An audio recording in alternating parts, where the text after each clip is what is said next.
চরমোনাই জীবনে কল্পনা করে নাই, জামাত ইসলামী কখনো কল্পনা করেনি যে কখনো চরমোনাই স্টেজে উঠবো। চরমোনাই কখনো কল্পনা করেনি জামাত ইসলামের সাথে এক হবে। কিন্তু তারা কাছাকাছি চলে আসছে। যাদেরকে নিয়ে টেনশন ছিল না তাদের নিয়ে টেনশন। কথা ঠিক। একটা বিষয়ের জন্য যে আল্লাহ উলামায়ে কেরামকে এক বানায় দাও, বরং উলামায়ে কেরাম এক হতে না পারে সেজন্য কোটি কোটি টাকা ব্যয় করা হচ্ছে বিভিন্ন চক্রের মাধ্যমে। ওরা টাকা খাওয়াইয়া লোক লাগায় দিছে, দুই আলেমের মাঝখানে ফাটল ধরা। আলেম এক হলে আমগো নাস্তিকতার জাতা কলে আমরা মরে যাব। কারণ আজকে যদি আল্লাহর জাতের উপরে শপথ করে বলছি আমার দেশের আলেম সব এক হয়, বাংলাদেশের জমিনে দাঁড়িয়ে কোনো নাস্তিক, কোনো বেঈমান, কোনো মুনাফিক আলেমের দিকে তাকায় কথা বলার সাহস পাবে না।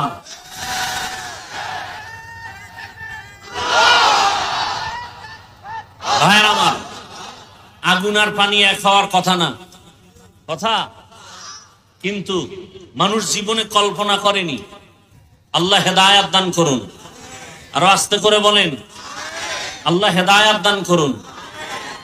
পিঠ রেডি করেন পিঠা খাওয়ার জন্য। পিঠা খাওয়ার জন্য আমরা নিজেরা দায়ী। আমরা উলামায়ে কেরাম এক না হওয়া আমাদের পতনের পূর্বাভাস। আল্লাহ হেদায়েত দান করেন। এজন্য তো আওয়ামী লীগে দেখবেন ওলামা লীগ, বিএনপিতে কি বলে, তার মানেটা কি? সব আলেম এক হবে, এরা আলাদা থাকবে।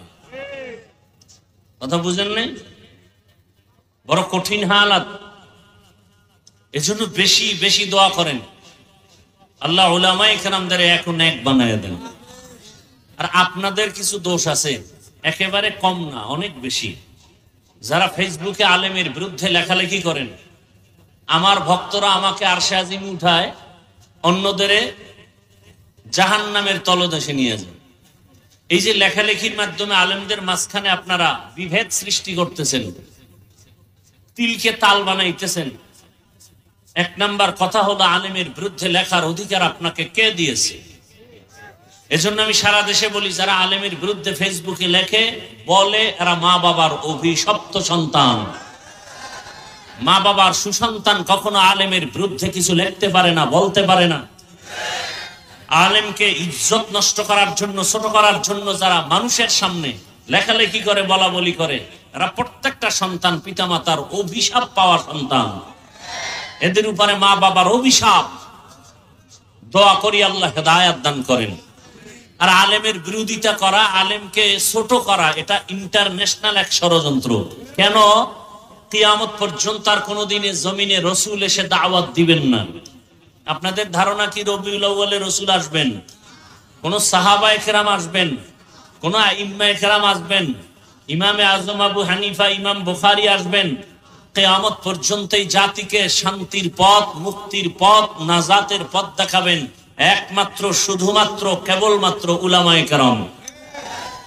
এ কারণে ষড়যন্ত্র শুরু হয়েছে, আলেমকে খারাপ বানাও। কেন? হাফিজুর রহমানকে যদি কেউ ঘৃণা করে তার বয়ান শুনবে না। হাফিজুর রহমানকে যে ভালোবাসবে না তার পেছনে নামাজ আদায় করবে না।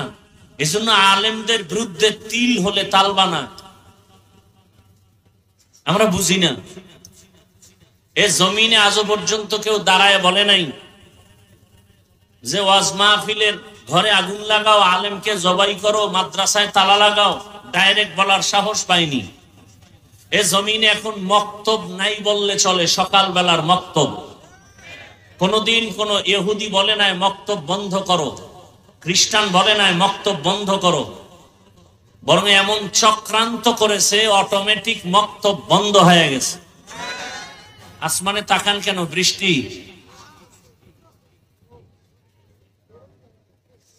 এদিকে খেয়াল করেন ভাইরা আমার, খুব কঠিন খেয়াল করেন। তাহলে মক্তব বন্ধ হয়েছে, এমন কৌশল। কি কৌশল? এটা কৌশল না, আমি বলি এটাকে অপকৌশল। কৌশল না অপকৌশল? অপকৌশল। কি সে অপকৌশল?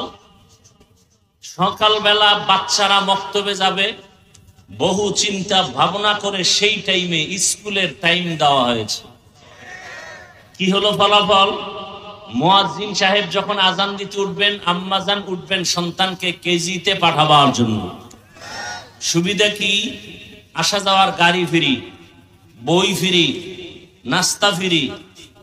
কথা ঠিক?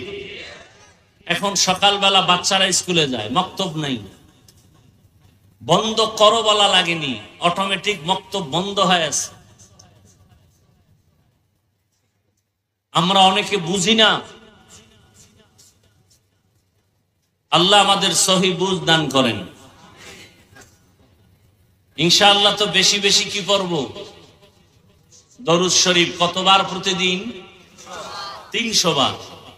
কেমনে পড়বেন 300 বার? হাত পায়ে এরকম আটকাইয়া পড়লে কি মনে রাখা যাবে? সুবিধার জন্য একটি পরামর্শ, প্রত্যেকে একটা তসবিহ কিনবেন। কি কিনবেন? কয় টাকা দাম? 20-25 টাকা, আরো বেশি দাম আছে, কম দাম আছে। একটা তসবিহ হাতে নিবেন। তসবিহ হাতে নিয়ে আমল করা, এটা সুন্নতে সাহাবা। এটা কি সুন্নতে? বলেন, এটা সুন্নতে সাহাবা। সাহাবায়ে কেরামদের সুন্নত তসবিহ পড়ে আমল করা। শুধু নিজে কিনবেন না। আমার যুবকদের কাছে দাবি, তোমার আম্মাজানকে একটা তসবিহ কিনে দিবা, তোমার ঘরের বোনকে একটি তসবিহ কিনে দিবা। তারা যত আমল করবে এর সওয়াব তোমার আমল নামায় চলে আসবে। আমার জানা মতে, তদন্ত করে আমি যতটুকু বুঝতে পেরেছি, জানতে পেরেছি, পৃথিবীতে সার্বজনীন নফল মুখের আমল, শ্রেষ্ঠ পাওয়ারফুল আমল দুইটা পেয়েছি। এর থেকে পাওয়ারফুল কোন আমল নাই। মৌখিক নফল সার্বজনীন 1 নম্বরের আমল ইস্তেগফার, দ্বিতীয় আমল হলো দরুদের আমল। কেউ যদি 300 বার দরুদ পড়ে আর প্রতিদিন 300 বার ইস্তেগফারের আমল করে, ইস্তেগফারের পাওয়ার কত! রাত আসলে যেমন দিন থাকে না, দিন আসলে রাত থাকে না, ইস্তেগফারের আমল যারা কন্টিনিউ করবে তার আমল নামায় কোনো গুনাহ থাকবে না। দরুদ এমন পাওয়ারফুল আমল। নবীজি বলেন যে দোয়ার শুরু শেষ দরুদ নাই, ওই দরুদ আরশে আজিমে যাবে না।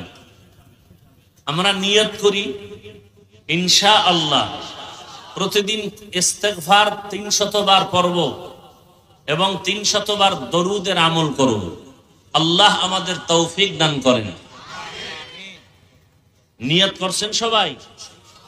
আর দরুদের মধ্যে শ্রেষ্ঠ দরুদ যেটা আমরা নামাজে পড়ি, সময় থাকলে এটা পড়বেন, না হয় ছোট অংশ যেটা পড়লাম সাল্লাল্লাহু আলাইহি ওয়া আলিহি ওয়াসাল্লাম, এটা পড়বেন। আপনি শুধু এটা তো 300 বার পড়লেন, বাকি টাইম হাঁটতে, চলতে, উঠতে, বসতে কত মুসিবত দেখলেই, অন্তরে কোনো গুনাহের আকর্ষণ আসলেই ইস্তেগফারের আমল আর দরুদের আমল। ইনশাআল্লাহ বয়ান তো আপনারা জানেন, শুনেন।